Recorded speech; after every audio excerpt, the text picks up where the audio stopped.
In September, Huion released the Kamvas 13 Gen 3, model number GS1333. It represents a significant upgrade over the Kamvas 13 GS1331 that was released in 2020. To get right to the point, this is a great entry-level tablet, and I certainly recommend it. If this is going to be your first pen display, it is a fantastic choice. I think the drawing experience is very good. I found it to be much better than what you would typically find in an entry-level tablet. In fact, overall, in a lot of ways, this tablet brings in features that really are in the domain of pro tablets. So this signals to me that this is a new generation of what we should come to expect out of an entry-level pen display. Here are some highlights. Huion added 2 dials in addition to the buttons for this model. The new PW600L pen has a really wide pressure range, and that really helps you make better strokes. The only thing you really have to be aware of with this tablet is, if you want to connect it to your computer with a USB-C cable, you're going to have to buy that USB-C cable separately. Here are my standard disclaimers. I'm still writing up the written notes, so you'll see a link to those notes in the video description in maybe a few days. This is the front of the tablet, and this is the back. The box includes all these items. This tablet has an active area diagonal of about 13.3 inches. The active area is exactly the same as a bunch of other 13-inch pen displays. And 13 inches puts it squarely in the middle of the small category for pen displays. Personally, I do prefer larger tablets like 19 inches or 22 inches, but many people work very well with 13 inches, and even I can if I need to. It has a typical 16:9 aspect ratio. Here are the stated display specs. There really isn't anything surprising here except for one thing, and we'll talk about that in greater detail later. For anti-glare treatment, the old GS1331 used a matte glass film, but this model uses etched glass. The tablet comes with the PW600L pen. This is one of the PW600 series of pens, which I think are really great pens. There's no eraser, but this pen does come with 3 buttons. Honestly, I accidentally hit that 3rd button a lot, so I just disabled the button. The initial activation force is good. Huion says it's about 2 gram force, which seems to be common for the PW600 series, and I would believe it. This is slightly better than what is typical for non-Wacom pens, which tend to be around 3 gram force. And it's really hard, honestly, to tell the difference between 2 gram force and 3 gram force, so I'll take them at their word for it. The maximum pressure of the pen that came with the tablet was very good. I measured it at about 550 gram force. And the PW600 series in general is very good for maximum pressure. I find that they test between 450 gram force to 550 gram force, which is a very good range. Here are the pressure response measurements for all the PW600 series pens that I own. The pen that came with this tablet is the red line. This PW600 series, in my testing, just has very consistent pressure response. I think that is a great sign, and I love seeing this level of consistency. Of course, I only tested the 5 pens that I have, so other people may have a different experience. The drawing experience was very good. In fact, I think it is probably closer to excellent. And I'm especially happy about this because it is better than I would expect for an entry-level tablet. This is my pressure transition test using a 100 pixel brush. Pressure smoothly transitioned, as you can see from these strokes. If you see anything at all that seems strange, it is not due to the pen or the tablet, it's due to my hand. Now this is the same test with a 500 pixel brush. This is a real challenge, because at 500 pixels, really tiny issues are magnified tremendously. And I just don't see those issues. I think it did a great job, and again, any weirdness in the strokes come from my hand, not the pen or the tablet.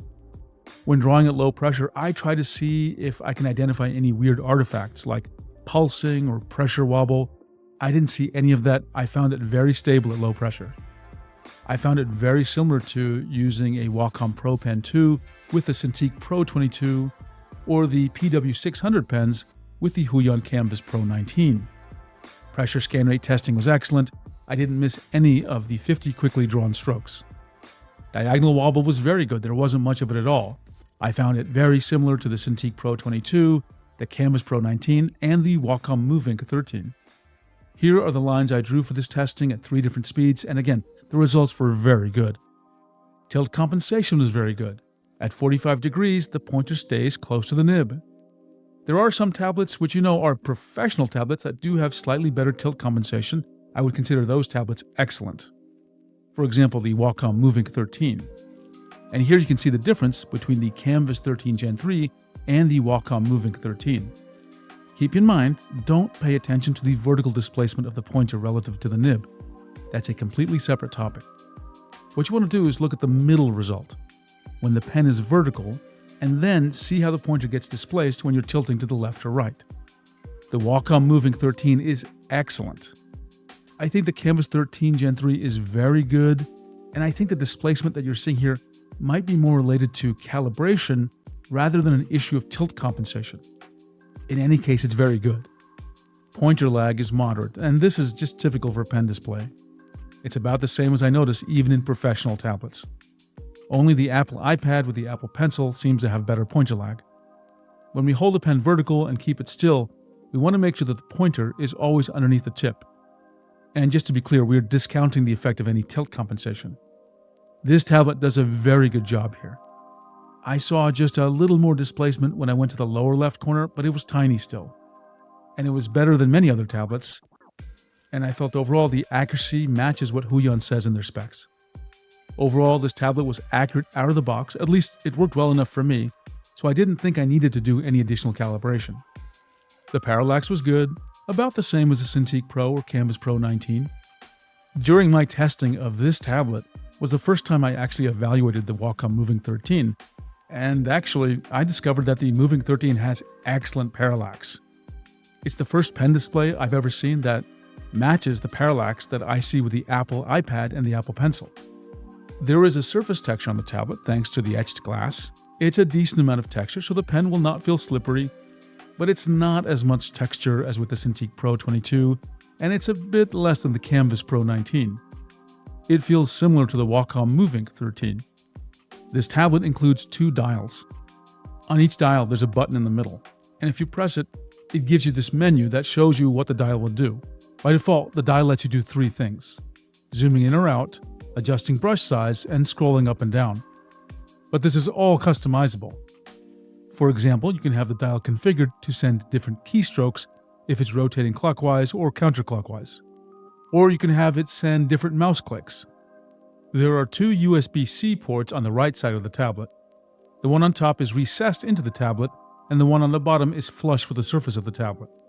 So for the bottom port, it means you can use a normal USB-C cable with it.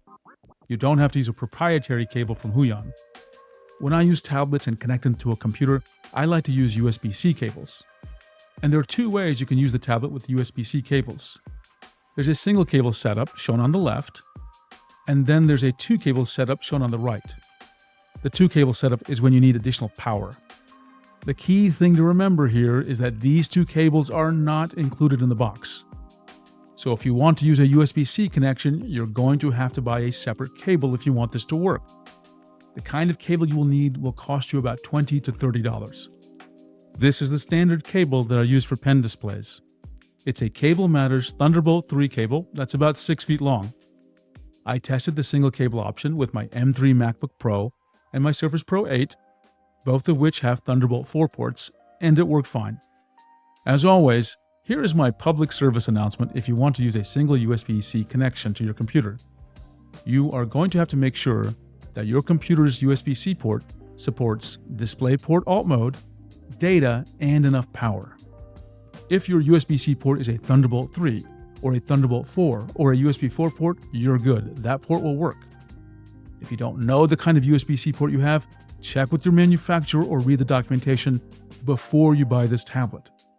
The box does include a 3-in-1 cable for those situations where you need to connect with an HDMI port. I did not test this configuration, but I'm sure it works. The specs say that the tablet has 220 nits of brightness. And as I often say for pen displays like this, it's not super bright, but it's bright enough. For an anti-glare treatment, this tablet uses etched glass, which again is kind of new for an entry-level pen display. Entry-level pen displays tend to use matte film. The etched glass did a great job of reducing glare. It had more glare reduction than the Wacom Cintiq Pro 22 and the Wacom Moving 13. I found the glare reduction to be very similar to the Huion Kamvas Pro 19. Now, because this is etched glass, you should think about what happens if you're going to scratch it, because you cannot fix etched glass if you scratch it. So if you're nervous about it, then consider getting a screen protector to protect your investment. This is something you need to think about if you're traveling with it, or maybe it's a tablet you intend to buy for your kids. A side effect of anti-glare treatment is anti-glare sparkle. This tablet has very little anti-glare sparkle, and you can really only notice it when your eyes are very close. I think the sparkle was a little less than the Cintiq Pro 22. That's to be expected.